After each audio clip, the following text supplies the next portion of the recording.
Good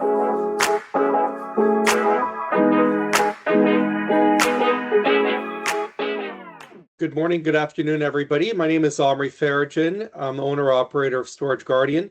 I'm here with my associate Ara and James, and today on our workshop, we're going to talk about data storage efficiencies and transforming the data center space. Have a partnership with StorONE for multiple years, and we want to talk about the StorONE data storage platform and talk about some efficiencies that can be had from a power consumption and potentially get some energy efficiencies inside data center.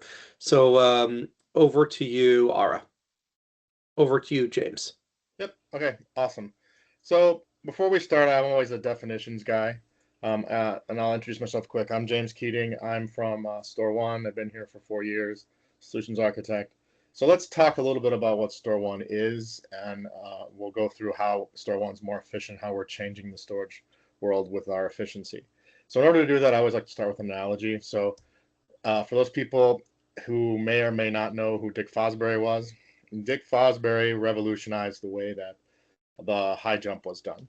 Before Dick Fosbury, everybody jumped over the high jump. They did it pretty much one of three ways, but they always landed feet first.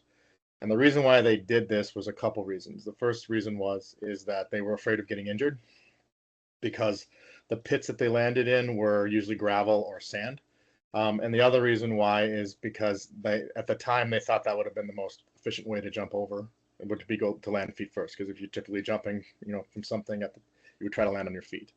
Well, what happened is technology changed, and in 1966, they introduced foam pits, essentially those foam rubber pits that people jump into now.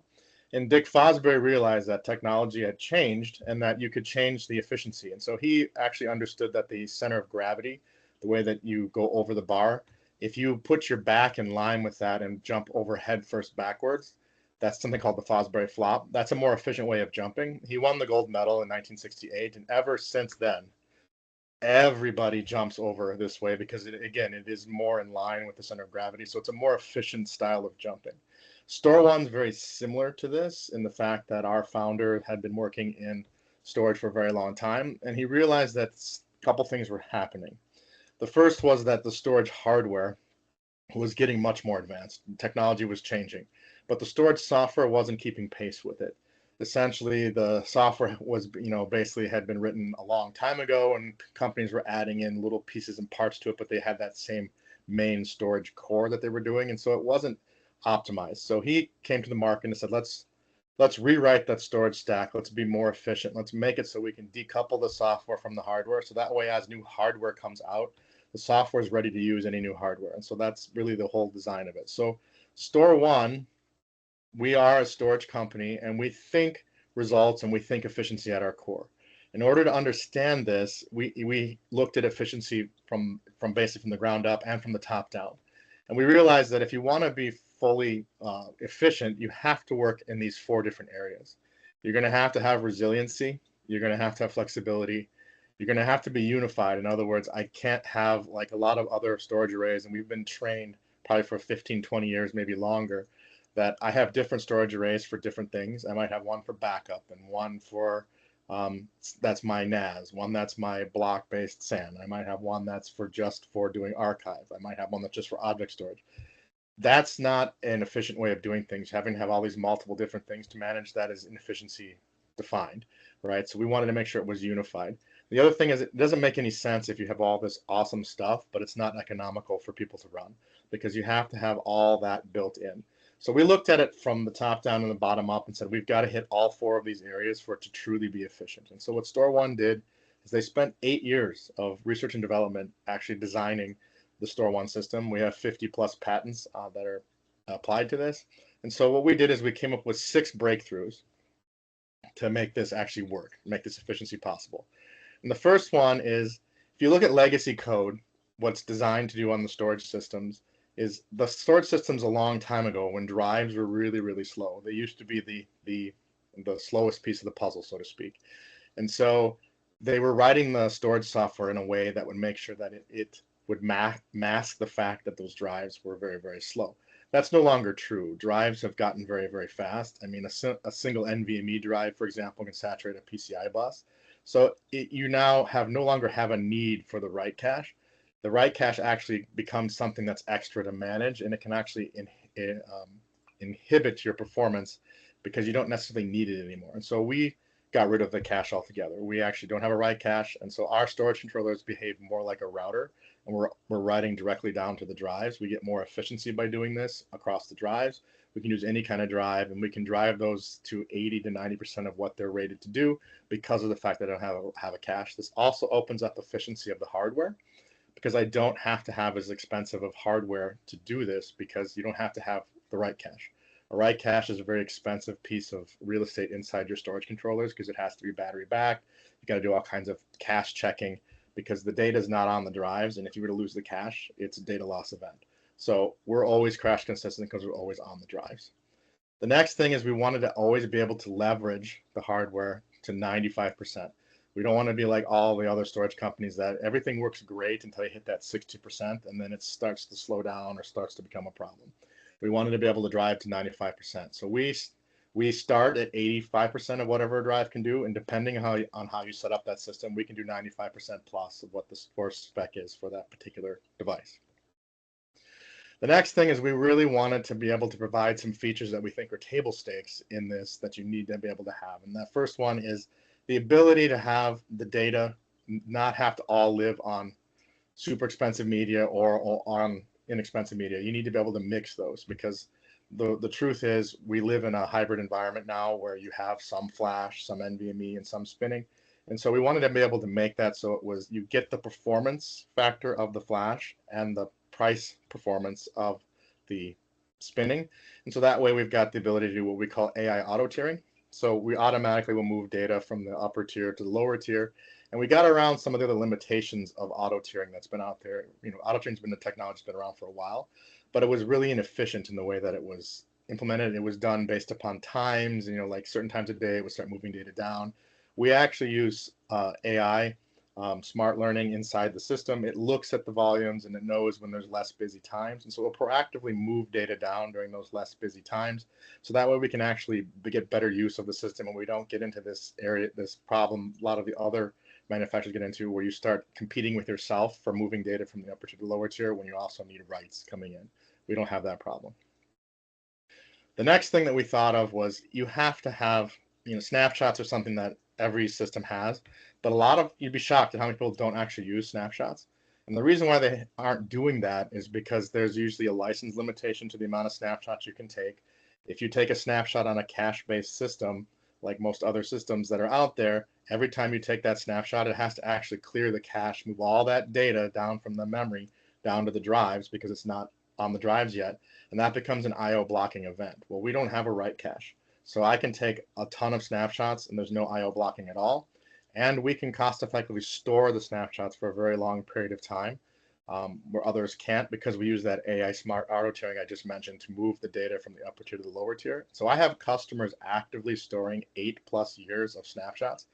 Other systems, you wouldn't be able to do that because you'd run out of the media that you were doing on the upper tier for this because you'd have to store it in the same tier that you take the snapshot on other systems.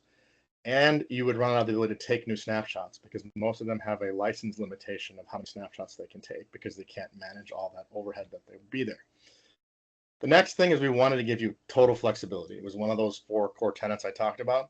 So when we carve up the storage, each RAID or each volume that we carve up, it's like a little storage array of its own, very similar to the way VMware would be or the way like a hypervisor is. You carve up your stack of hardware into little virtual little mini arrays, and each one of those you decide how you want to protect it. So you don't have to have a global setting and waste drives. You can, the data that's important to you can protect at a higher level with more overhead. The data that's not as important, you can actually reduce that overhead and have less protection. You can make those smart choices that you want to. Excuse me. And the last piece here is we wanted to make sure that we had independence from the hardware. Every other system out there, when you go to replace your storage hardware, you get the pleasure of repurchasing your storage software. We've decoupled that. You can replace your hardware whenever you want. Our storage software still will run on that new hardware because we are hardware agnostic as long as it meets some testing requirements that we have. But essentially, you can run on off-the-shelf hardware, and you can change the hardware anytime that you want. So very similar to that concept that VMware had. Because what we were looking at is we kind of looked when we were building this, how is the data center being consumed? If you look at it, you have virtual machines. The hypervisors have been widely accepted. Software-defined networking is something that's widely accepted as well. And so we decided the storage needed to have this too. So we created the virtual storage platform, which is really what StorONE is. We're a virtual storage platform. So the way that it works is you pick your hardware, it can be whatever different type of hardware you want out there. And this hardware, I'll get in a little more details in a second on how this kind of lays out. But from a high level, you pick the hardware that you want, then you put on top of it the StorONE platform, and then taking that platform, we then can carve up into different little mini arrays, and you can have them all running on the same stack of hardware if you want, or you can have multiple stacks of hardware that you then carve up. So essentially, you have the ability to create and change on the fly as you need to.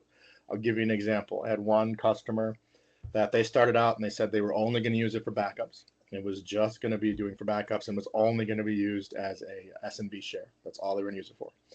They had the system for 4 whole days before they came to me and said, I know you said you could do this, but can you really do fiber channel on the same system? And I said, well, do you have fiber channel cards? And they did. I made sure that they were officially ones we could support. Put those into his system, and he started using it as not only an SMB share, but he also was doing block workloads from it. About a year later, he came to us and said, I need to test object storage, but I don't want to go into the cloud. We created another virtual storage container, volume that we make on the system, a little mini array like I was mentioning, that is object. And he's looking at adding a tray of disk that's going to be just for object because he needs to do chargeback to his different customers, but he can easily do that with the StorONE system. So let's look at how a StorONE's architected so it kind of will make more sense, because I know what I said, there's a lot of stuff to take in. So when you create a StorONE system, you're going to take off-the-shelf servers. These servers are going to have 2 gold level CPUs or better, 512 gigs of memory or more. And then what they're really doing in this picture, they're marked as S1 Control A and S1 Control B. What they're there to do is act as a bare metal location for the StorONE software to run, and then they're a connectivity plane. So if you look at all the nice blue lines above, I have all those different types of connectivity I could have in from the end users to the storage. I could have all of those in the same system I want, but I have to have enough PCI slots in these servers to be able to accommodate that. So if I'm doing, for example, if I'm doing fiber channel, I got to have fiber channel cards in there. Then what we do is we actually connect to trays of disk. So these are really JBOD or JBOF. They're just off-the-shelf trays of disk. It can be lots of different vendors that we support. Essentially, you connect these in with SAS connections. They're going to be 2 SAS connections per controller per shelf. So I need enough PCI slot space in those controllers to connect to the number of shelves that I want to do. And then I can set that up. And so the reason this picture shows essentially starting with some high speed is I do keep track of metadata on flash. So I have to have some flash in the system. But then essentially I can put any other types of media I want in there, and I can create these little storage containers all over the system, and they can be different protocols, different use cases, different performance things. And so let's talk about that in an efficiency standpoint. Let's say I've got the one there that's marked backup archive hybrid and the one that's marked database. The one marked database, obviously I have it, I want it to be very fast, so I've got it on my fast drives.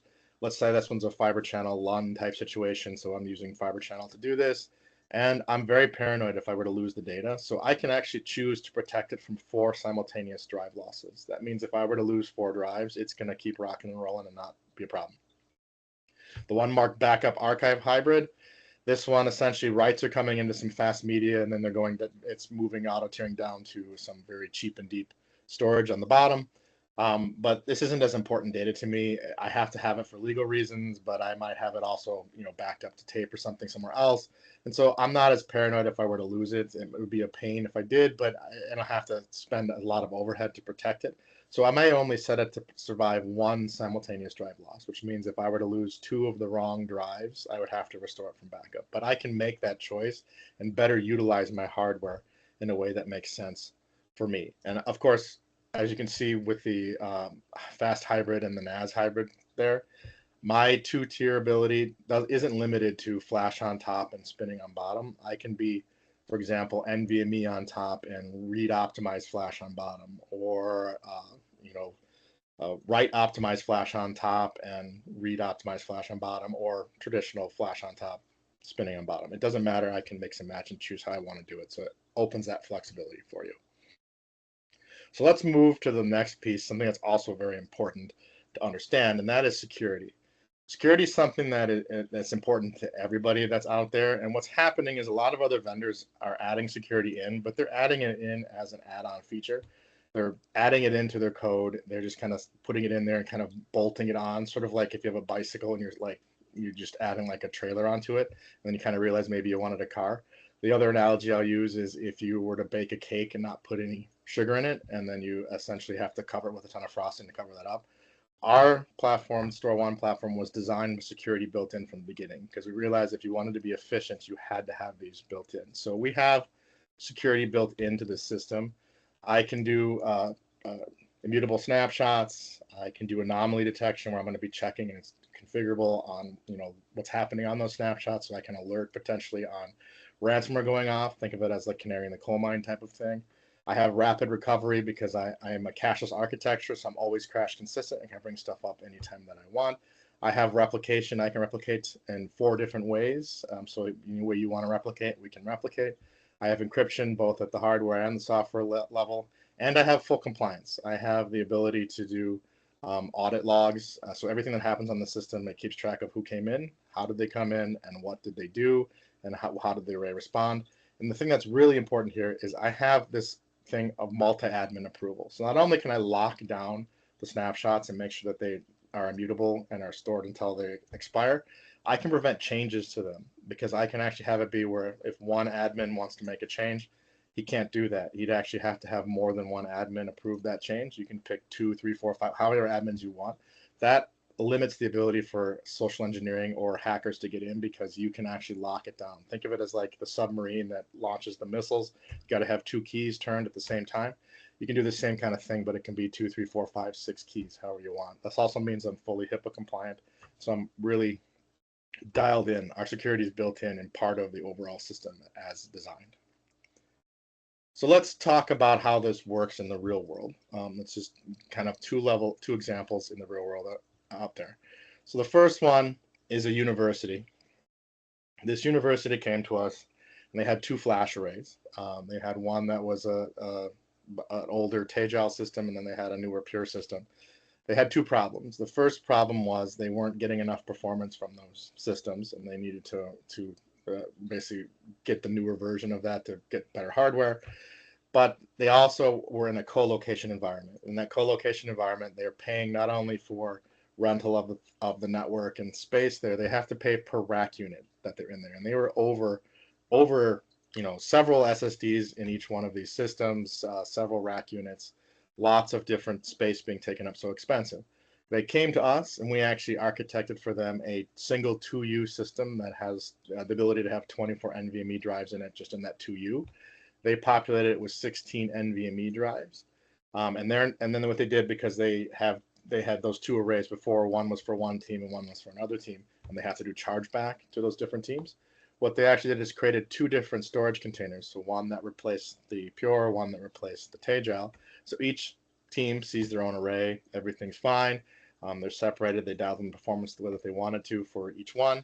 And what they're getting driving a better performance with a 90% reduction in floor space, which meant they had it was a lot of savings for them, because they reduced the overall impact that they were having in the environment. So here's a quote from their IT director. Basically, they're very happy with this. One thing we're working on right now is they're actually looking at adding a second system in next year, because they're a university, and at the moment they don't have a lot of they have backups, but they don't have a full DR. And so looking at, since we can replicate, and we can replicate to multiple different locations, they're thinking about putting another system perhaps someplace else that they could replicate to. They're right now deciding, do they want to put that in another colo environment, or do they want to have a someplace on campus, like perhaps in their computer room that they have, and put it in there as if everything happens, the data is replicated. So they're looking at that right now. The next one is closer to home here, and that is Storage Guardian, who's on this with us. they came to us and they were looking at a way to reduce, basically reduce their overall footprint. And what they did is they put in systems that were taking full advantage of that auto tiering that I mentioned, that AI smart auto tiering. So we have a layer of flash and a layer of spinning. And what they were able to do is, before we came in, they had 9 full cabinets dedicated to storage. After StorONE, they're now down to 2 cabinets of storage space.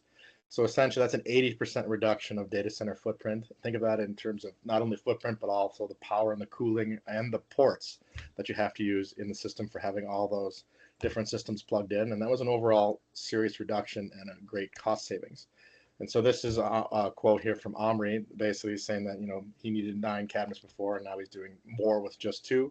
And then also that we're a highly reliable, very dense platform. Because again, we do more with less. That's the whole point of StorONE's efficiencies at our core.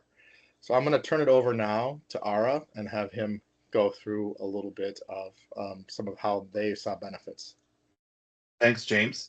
I will take it from here. So the Ontario Retrofit Program, initially established to upgrade aging buildings and industrial facilities, has now evolved to support data center modernization initiatives. So its focus has shifted towards replacing outdated, power-hungry hardware with energy-efficient, high-performance infrastructure. Through this retrofit grant, we successfully funded the deployment of StorONE's advanced storage platform, integrated with Seagate SSDs and high-capacity drives. This modern architecture delivers the equivalent performance of over 1,500 traditional spinning drives, while leveraging an optimized mix of SSDs and cost-efficient storage tiers to significantly reduce power consumption, lower cooling demands, and improve overall operational efficiency. In parallel, we modernized our technology stack to stay competitive with leading hyperscalers and to achieve higher levels of efficiency, scalability, and cost effectiveness. As part of this transformation, our team built deep expertise in live data migration from production environments into StorONE, ensuring zero downtime and full data integrity throughout the process. James, can you please change the slide? Okay, so we're also proud of this grant-supported modernization journey, which not only enhanced our infrastructure, but also positioned us as a reference point for sustainable, scalable data center transformation. So we took forward to sharing insights from our migration strategy and the tangible results achieved through this initiative.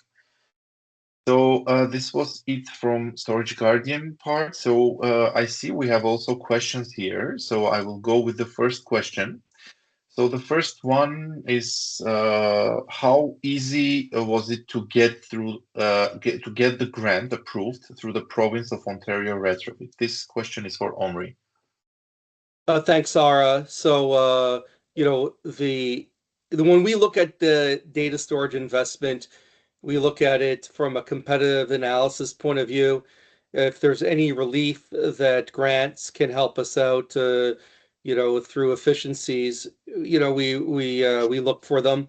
In this case, the province of Ontario, while they are looking at big manufacturing, they absolutely said data storage consumption in the data center would fit into that grant.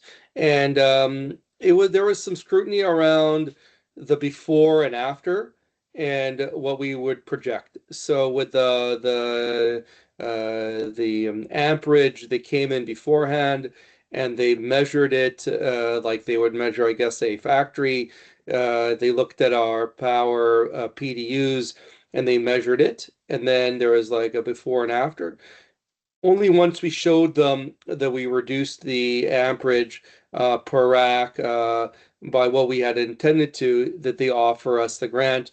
And we got 25 to 30% off of the software costs and the hardware costs. So it was significant. It was over a $500,000 investment between the hardware and the software. So the grant really helped us out from a cash flow while we were migrating everything over, and we're here alive to tell the tale. And so it was a before, a middle, and an after, from a migration, and happy to share the details. So it was easy to get the grant, just as long as you're straightforward and honest with the submissions. Thanks, Omri, for the answer. The second question is, what is the licensing model? And this question will go to James. Sure. So StorONE, we're kind of unique in the way that we license.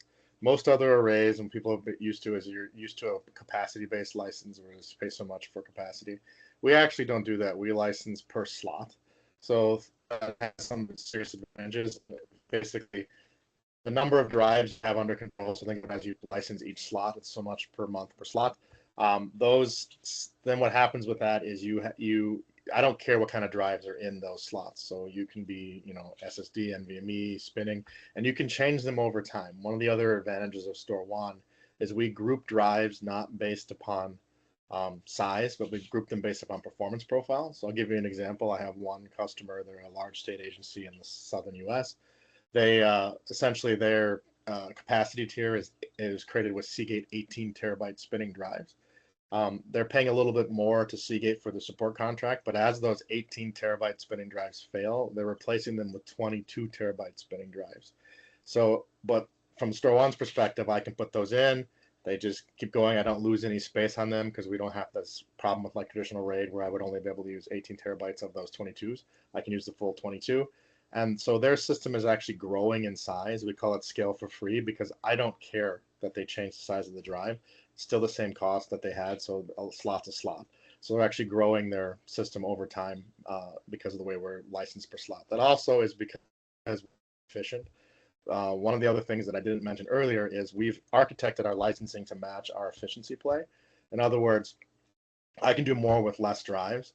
And one of the reasons why other manufacturers don't like dense media, and media is getting very dense, it's getting denser and denser as things happen, right? I mean, right now you can get spinning drives are 22. They're talking about like a 50 terabyte drive in the next year or two. We are architected to use those. Essentially, other systems don't like that because if you were to lose, for example, a 20 terabyte spinning drive, it might take days or weeks to do a drive rebuild. We're very efficient. I can do a drive rebuild of a 20 terabyte spinning drive in under 3 hours. So essentially, we're architected to take advantage of that, and that's our licensing model reflects that. Great.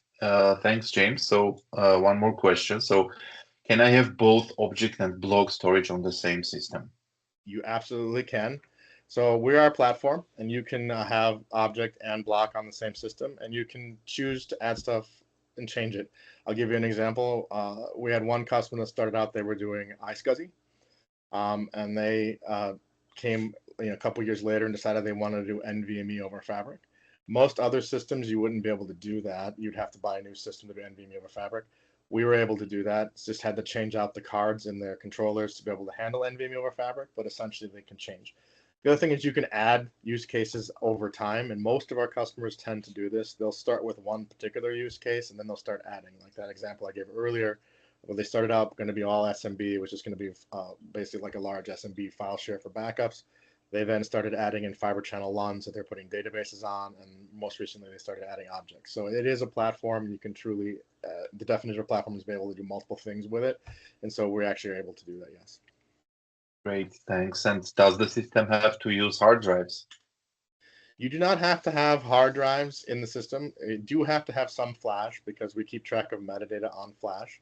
So I have to have a certain amount of flash in the system, and then you don't have to have hard drives. You could be an all flash system if you want to.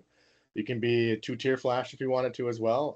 I'm seeing a lot of the two-tier flash recently because what's happening is people are kind of getting conditioned to they really want flash, but then they start seeing that all flash price point, and they start going, oh, that's kind of expensive because not all data really needs to be on all flash. So either they're switching to having flash on top and spinning on bottom, or I'm seeing a lot of the two-tier flash. So what they're doing actually is having, for example, they'll have NVMe as the upper tier for very fast ingest or very fast use cases but not everything has to stay there. So they might have the lower tier become read optimized flash. That way they get that full flash experience, but not at a full flash price point. So it feels like flash to performance, but it feels less like flash on your wallet. And that's one of the key things that we can do at StorONE. We can mix and match and do different things like that. Thank you. Thank you very much for your answers and for your time. Thank you, Omri. Thank you, James. Well done. Have a good day. We'll see you next time, everybody. Thank you very much. Thank you, everyone. Bye.